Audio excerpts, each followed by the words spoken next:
आखिरकार राज्यसभा से भी महिला आरक्षण बिल सर्वसम्मति से पास हो गया। इससे पहले बुधवार को लोकसभा में महिला आरक्षण बिल पास हो गया था। अब बिल को राष्ट्रपति के पास भेजा जाएगा। राष्ट्रपति की मंजूरी मिलने के बाद महिला आरक्षण बिल कानून बन जाएगा।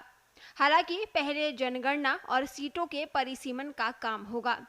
जानकारों का कहना है कि महिला आरक्षण बिल को अभी भी लंबा सफर तय करना है।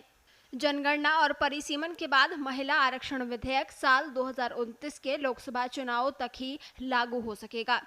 128वें संविधान संशोधन विधेयक को अब अधिकांश राज्य विधानसभाओं की मंजूरी की आवश्यकता होगी। इसे जनगणना के आधार पर संसदीय और विधानसभा क्षेत्रों को फिर से तैयार करने के लिए परिसीमन के बाद लागू किया जाएगा। सरकार ने कहा है कि इस प्रक्रिया को अगले साल शुरू किया जाएगा। महिला आरक्षण विधेयक अभी किन प्रक्रियाओं से गुजरेगा वो आपको बताते हैं। विधेयक में लोकसभा, राज्य विधानसभाओं और राष्ट्रीय राजधानी क्षेत्र दिल्ली की विधानसभा में महिलाओं के लिए लगभग 1/3 सीटें आरक्षित की गई है। ये लोकसभा और राज्य विधानसभाओं में एससी और एसटी के लिए आरक्षित सीटों पर भी लागू होगा। जनगणना के बाद आरक्षण प्रभावी होगा। जनगणना के आधार पर महिलाओं के लिए सीटें आरक्षित करने के लिए परिसीमन किया जाएगा। आरक्षण 15 साल की अवधि के लिए प्रदान किया जाएगा। हालांकि ये संसद द्वारा बनाए गए कानून द्वारा निर्धारित तिथि तक जारी रहेगा। हर परिसीमन के बाद महिलाओं के लिए आरक्षित सीटों का रोटेशन किया जाएगा। ये संसद द्वारा बनाए गए कानून में निर्धारित किया गया है।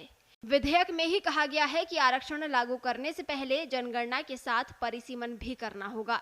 परिसीमन प्रक्रिया क्या है वो आपको बताते हैं।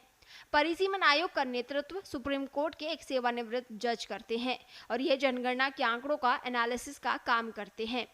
आयोग जनगणना के आंकड़ों के आधार पर नए लोकसभा निर्वाचन क्षेत्रों का सीमांकन करेगा। जनगणना के आंकड़ों के अनुसार निर्वाचन क्षेत्र अनुसूचित जाति और अनुसूचित जनजाति के लिए आरक्षित है। एक बार जब संसद परिसीमन अधिनियम लागू कर देती है तो केंद्र सरकार सुप्रीम कोर्ट के एक सेवानिवृत्त जज की अध्यक्षता में एक परिसीमन आयोग का गठन करता है। हर जिले, तहसील और ग्राम पंचायत के लिए जनगणना डेटा एकत्र किया जाता है और नई सीमाओं का सीमांकन किया जाता है। आयोग जनसंख्या डेटा, मौजूदा निर्वाचन क्षेत्रों, सीटों की संख्या की जांच करता है, सभी हितधारकों के साथ बैठकें करता है और सरकार को अपनी सिफारिश सौंपता है। आम जनता से प्रतिक्रिया लेने के लिए आयोग की मसौदा रिपोर्ट भारत के राजपत्र में प्रकाशित की जाती है। फीडबैक का अध्ययन किया जाता है और अंतिम रिपोर्ट प्रकाशित करने से पहले आवश्यक परिवर्तन किए जा सकते हैं। एक बार अंतिम रिपोर्ट प्रकाशित हो जाने के बाद कोई बदलाव नहीं किया जा सकेगा। आयोग की सिफारिश राष्ट्रपति द्वारा निर्दिष्ट तिथि पर लागू होती है।